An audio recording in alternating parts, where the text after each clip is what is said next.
In episode 11, I broke down why the sourcing and handover model is where business value diminishes. So you know the drill. Procurement runs the RFP, signs the contract, drops it on the business stakeholder's desk, and says, "Good luck, they're all yours now." Look, I get it. Procurement teams are swamped. Between back-to-back RFPs, category planning, firefighting on new projects, who has the time to follow up on the value delivered through the contract's lifecycle? But here's the truth. If you don't govern the contract, you lose the value you just spent months in negotiating. So today, we're moving from the why to the how. I'm going to give you a simple, no-nonsense framework to implement supply governance without drowning your team and your organization in administrative red tape. So let's get into it.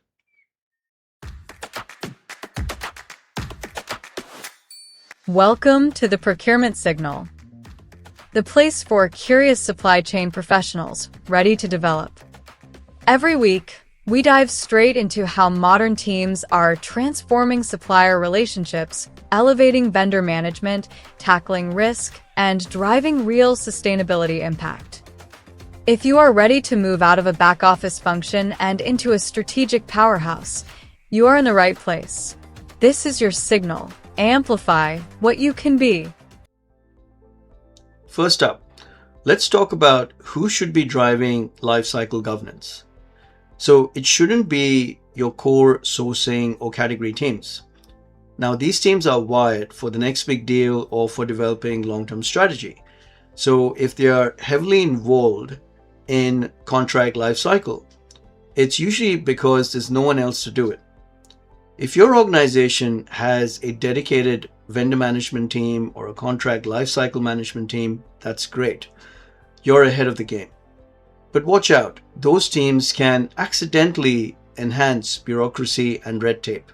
So they may introduce processes that are quite inefficient. We don't want a system that requires a 10-page form to be filled out just to flag a delivery issue. Regardless of your setup, supplier management needs to be two things. It needs to be highly effective and incredibly simple. And here's how to build that bridge.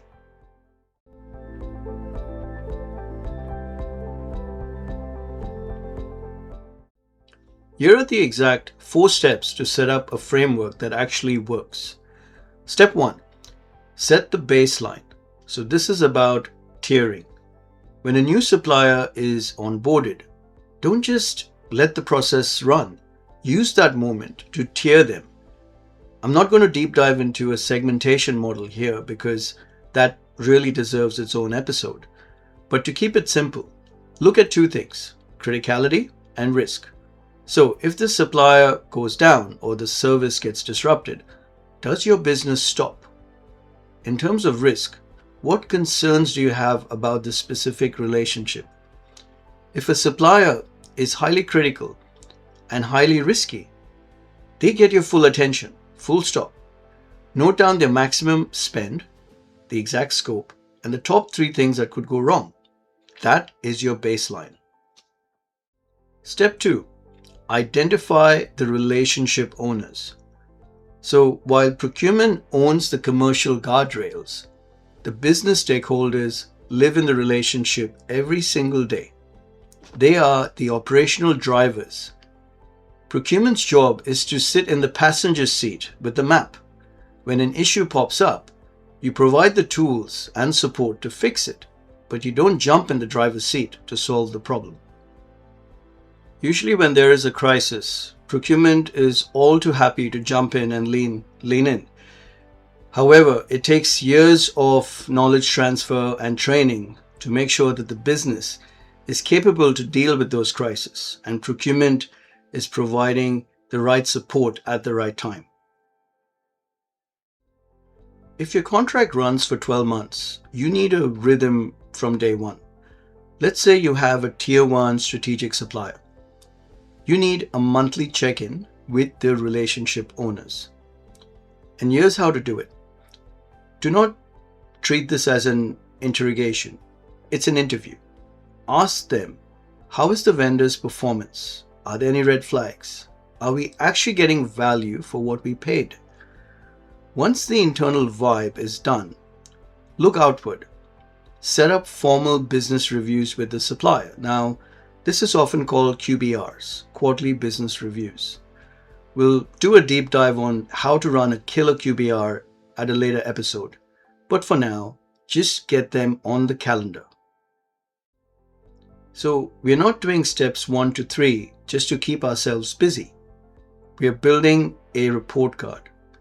When a contract comes for renewal, your sourcing team usually goes through negotiations, flying blind without a radar. But with this framework, you hand them a governance pack. This is pure gold for the negotiator. If the report card shows the business underutilized their software licenses, the sourcing team can easily negotiate a cost reduction. If the supplier overpromised and underdelivered, you now have the data to demand service credits or bake in tighter exit clauses during the contract. Sourcing isn't guessing anymore. They have evidence, and that evidence was created through your governance lifecycle.